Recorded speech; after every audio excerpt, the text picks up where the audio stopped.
Let me introduce myself. Bruce Bell is my name. I sit in Australia operating through a lobby group called Realjustice. We're on the net. The address will be at the end of this video. What we have in Australia today, which most people do not even know about, is a massive bunch of corruption. We have courts, police in each state, and family service type departments that are majorly corrupt. The outworkings of this are horrendous. The damage to the community is astounding, not just in cost but in human misery and lives that are ruined because of what is happening. There are a huge number of families hurting because our family court system has been corrupt for a long time and it is getting rapidly worse. We are bringing a class action shortly which looks like it will have thousands of participants, and I'll tell you more about that shortly. We have a situation where children are being given to the wrong parents, they're taken into care, they're abused in care frequently, including sexual abuse, and some of them are murdered. I don't say things lightly. I come from a background of being a lobbyist on human rights issues and heading civil liberties groups going back 30 odd years. I have a law degree in recent years.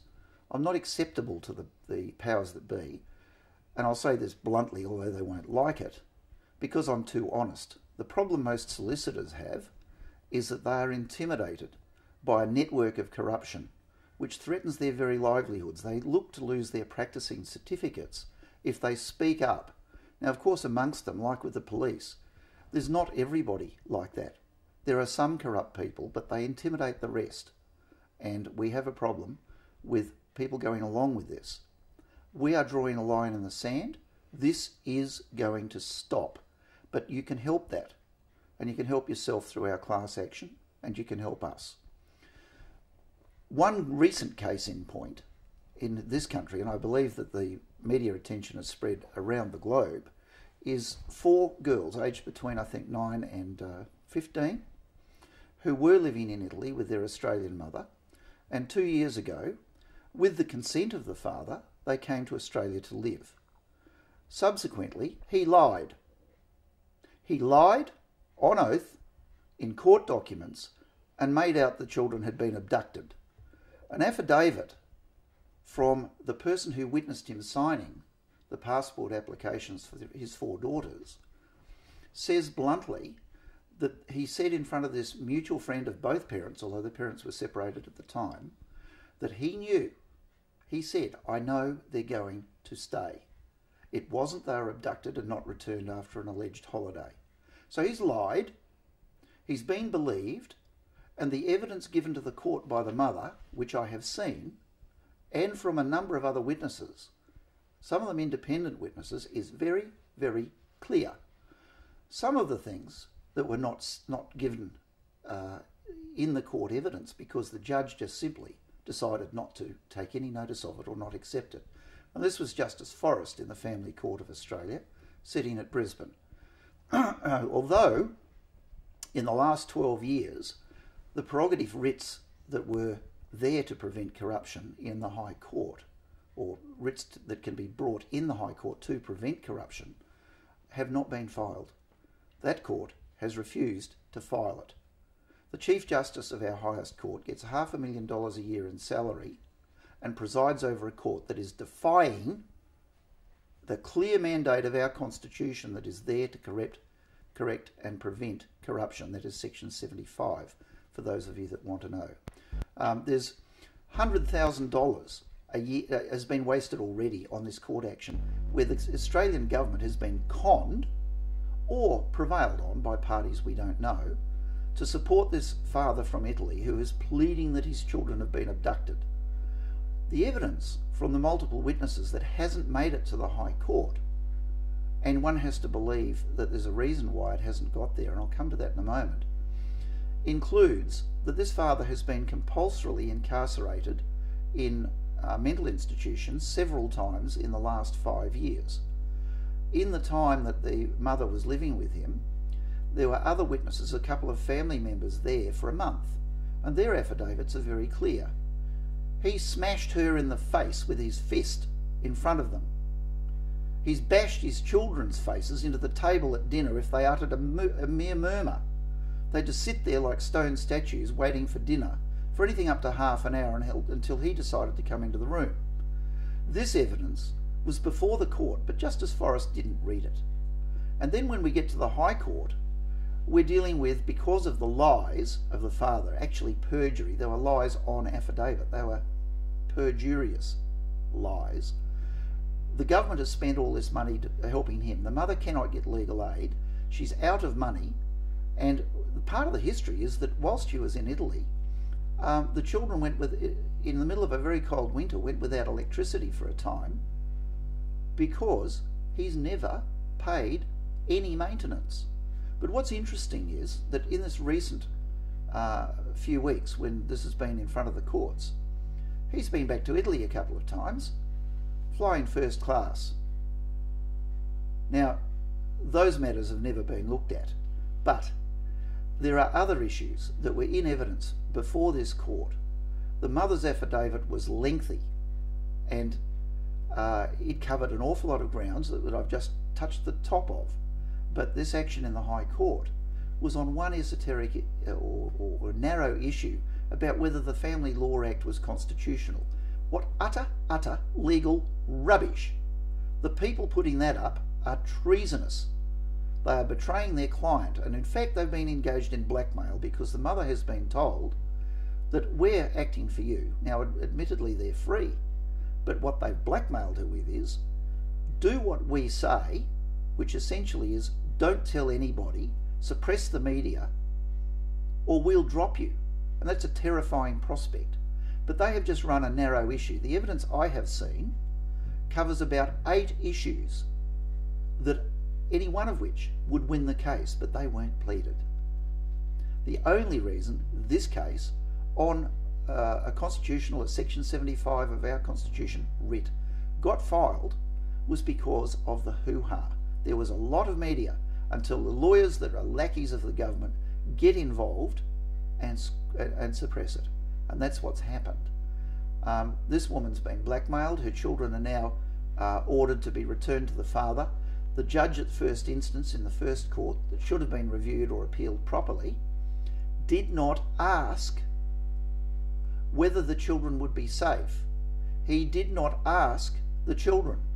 Now, his responsibility under the international convention known as the Hague Convention sets it up that he has no capacity to make any order to deport a child without first being satisfied that it's safe to do so. He took no evidence, he rejected the mother's evidence, just ignored it, about the brutality, about the compulsory incarceration for mental illness, about the deprivation of liberty, about all sorts of things that were in evidence before him. He ignored that. He just said he had made a conclusion that none of this was a problem. He hasn't investigated. He doesn't actually, in international law, have the power to make the order, and these children are within days of being deported to live with a father who in the past has done the things I've just named and more. One wonders who his friends are. The mother can't get legal aid for 5 daughters, for herself and 4 daughters, and they're all Australian citizens. You wonder what is really going on.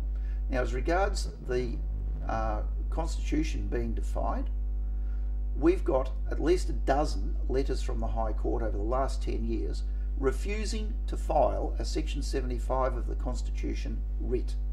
That is flagrantly contravention of the Constitution. It is defiance of our Constitution. They're taking fat salaries and not doing the job. We've actually got it to the point where we're not getting just refused by registrars anymore. We've had 2 judges of the High Court, Kiefel and Bell, in writing, refuse to file constitutional writs if there is a judge on the receiving end. They just won't file them. And nobody's doing anything about it because our politicians are nearly all asleep on the job and afraid to move.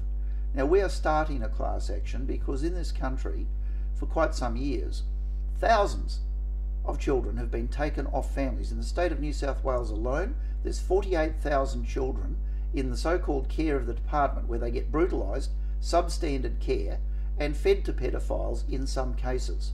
There have been children die, and there have been many children taken off parents who have nothing wrong with them as parents. It is done corruptly in secret courts. The provisions that stop you speaking about cases apply in family law and in state courts posing as or functioning as children's courts. They do not allow public scrutiny, and in the last 800 years in the evolution of British law, which we have inherited here, there is a very clear principle, and that is that courts must be open to the public to keep them honest. That hasn't happened with people who misguidedly have got through Parliament. Things like you can't cross-examine an allegation of domestic violence in the state of Victoria. You've got to have a lawyer or you can't cross-examine, but most of the lawyers are intimidated and some of them are clearly corrupt. They're certainly afraid to speak up. What has happened out of that is that a class action is underway, and there will be, well, I'll recite what happened actually. I suggested to a solicitor who is right up with this sort of thing in another state that there might be 3,000 cases because we can find 200 by breakfast time. And the comment back to me was very quiet and instantaneous. It said, oh, there'll be a lot more than that. Now in America, cases of this kind are bringing between $5 and $8 million per person, per parent, per child, per adult who used to be a child and got abused or taken off their family improperly. For these departments to take children, they have to prove there is a risk of harm, or they don't have the power in law to do it. And they're doing it to thousands of families. It is time we got angry. I stick my neck out a long way by putting this out to you. I've been victimised, our group has been victimised, Realjustice has had all sorts of attacks on it, and it'll probably get worse, but we're not going to do anything except take a stand. What's going to happen with this class action is that there are going to be an awful lot of damages claims in one group, and there is no risk for the people participating because most of them have run out of resources, they've run out of nervous reserve, they feel defeated, and let me tell you they're not, because in a class action we will arrange the funding and it will be insured so that even if we lose, you're not up for the legal costs. All you have to do is participate. Right now, make a noise so that these 4 beautiful girls, who after 2 years in Australia are top students in the middle of high school, the older two, absolutely top students, including in a language they didn't speak 2 years ago. Lovely girls being sent to hell in Italy because we have another family court judge who's doing it corruptly, and we have a high court full bench of 5 judges who are doing it corruptly and pretending that there's not a problem. There are thousands of families in Australia that know there is a problem, and I should add that in the UK and the USA, identical practices get thousands of children taken off parents, and in 18 states of America, there are children given out for adoption after the families have been forcibly taken out of their lives. I'd ask you, please, contact us to help or to participate or be a part of the class action that's coming up. Of course, donate. We work hard and don't have funding from anywhere. We will not take funding from places that will seek to control us. You can donate. The details will be on screen as I say this. Please take this seriously. We are aware that nearly all of the legal academics in Australia, of which there's approximately 2,000, don't know that the High Court is defying our Constitution and refusing to do what our first Prime Minister, a senior Queen's Counsel at the time when our Constitution was formed over 100 years ago, in the debate on the final day where it was decided to include this extra provision which makes our Constitution better than America's, where anybody with a grievance against a public servant of the Commonwealth Government can bring an action and have the matter reviewed. Nothing to do with appeals. It is reviewed and you've got a 100% guaranteed right to do it, but they're refusing to file it. But our first Prime Minister, Andrew Barton, said on that significant day that put our Australian Constitution ahead of the US one, he said, in answer to a question, this measure may not be strictly necessary, but it may. prevent a great evil. Please help us.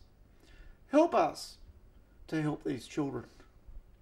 We are living in the great evil. We need to redress it. Make a noise to all of the politicians that you can find.